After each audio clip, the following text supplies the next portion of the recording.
mu ni tëll gaañu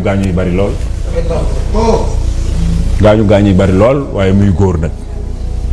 daa génn rek sëñ gaawaan ca ñeewante ja maam Seex Anta fii ci Ndakaaru daw di ko song mun ko Seex fal satala gi sotti lu ñu jàpp sëñ gaawaan fëkk satala gi mag ñi daawuñu wax sëñ Tuubaa déedéet daawuñu ko wax lu tax sëñ gaawaan fëkk satala gi ba jub ko di ko Mbàkke daa mel ni tey jàpp wàcc na la nii sa yaram wi nàcc la ilaha illa mun ko Seex mu ni Mbàkke mu ne ko yaram wi nàcc leen ko digal nun jàpp jaamu yàlla leen digal sotti sëñ gaawaan sotti da koy góor mooy góor barke Xaadim Rasuul xaaloolu mooy waxiila rubba rajulin ka alfi wa rubba alfin xiimatan ka ufin léeg-léeg nga gis genn góor goo xam ni day wecc junniy góor waaye sëñ Tuubaa waxin la rek waaye la mu weccee ëpp junniy góor de buñ tàllaloon ak weñ fii ñu toog mu génn Touba TV adduna bépp jàpp wet gële sëñ Tuubaa jàpp fii bu xëccee ñëpp ñëw billaahi barke Xaadim Rasuul laay adduna sépp laa la wax na góor ñëpp féete ne sëñ Tuubaa rek féete fii bu xëccee ñëpp dinañ ñëw amul ku mu yemal kattan ci yàlla amul ku mu yemal dayo ci yàlla amul ku mu yemal it doole ci yàlla sëñ Tuubaa bokkul ak kenn ku ngeen fi mës a seen moom laal bokkul ak leneen waaw Ndakaaru la saafanteeg ñoom soxna Ana Faye waaw ci séjour Ndakaaroom moo am ñu jox ko ci barab ngir mel ni ndénkaane moom nga dégg sëñ Moussa Ka di wax ni ñu boole kook sàndarma bu tudd Ibra Binte Gueye ngir war ma mu boole kook soxnaam sa tudd Ana Faye mu di ko toggal yàlla na yàlla xëy ko fay borom Ndar ak Ndakaaru daat koy woolu bu tudd capitaine suñee nañ ko moolu su booxun ma ko su booxun ma capitaine mu nekk fi séjour am bu gàtt boobu xëy rek ñu indi ko ci waax bi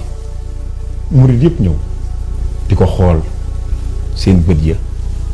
te xalaat ni moom kat moo ngi nii di dem te xamuñ ndax dina ñëwaat ñii naan kañ lay ñëw borom Touba mel ni ku leen yëgul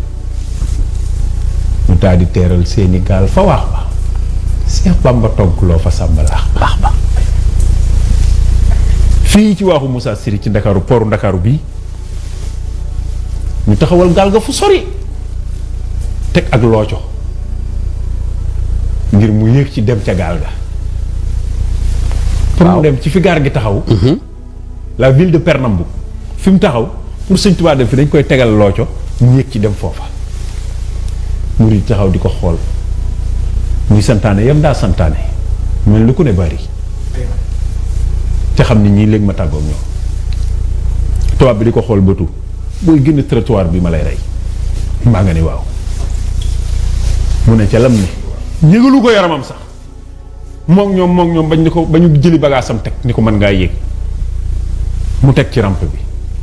jëm ci kaw ne gees murid yi ni tàllal leen seen loxo yi ma ñaanal leen labbe bi di ko xool ba mu yàgg mu ne nasaraan bi kii foo ko yóbbu dina dellu si tubaab bi ni ko lu tax nga wax li nga wax mu ne ko fii nga egseeg moom mu naan tàllal leen ma ñaanal leen ko fi ma sa egseel ñaanal leen ma la wax waaw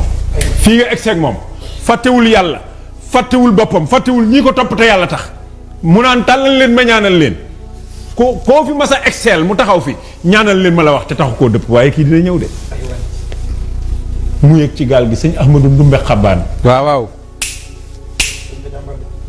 Seydou Matu Mbàkke Sayer soxna Bousso Maram maa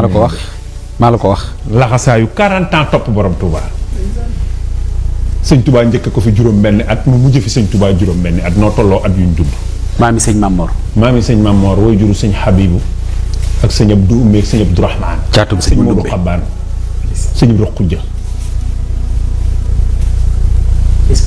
sëñ ma Ndumbe nee na ma naan sama xel mi di ñëwante murid yi naan ci sama xel mi Cheikh Ahmadou Bamba ak dongoom yi di door a jébbalu ci moom di ko bëgg miin muy dem nii mosuñu yoon wi fu mu jëm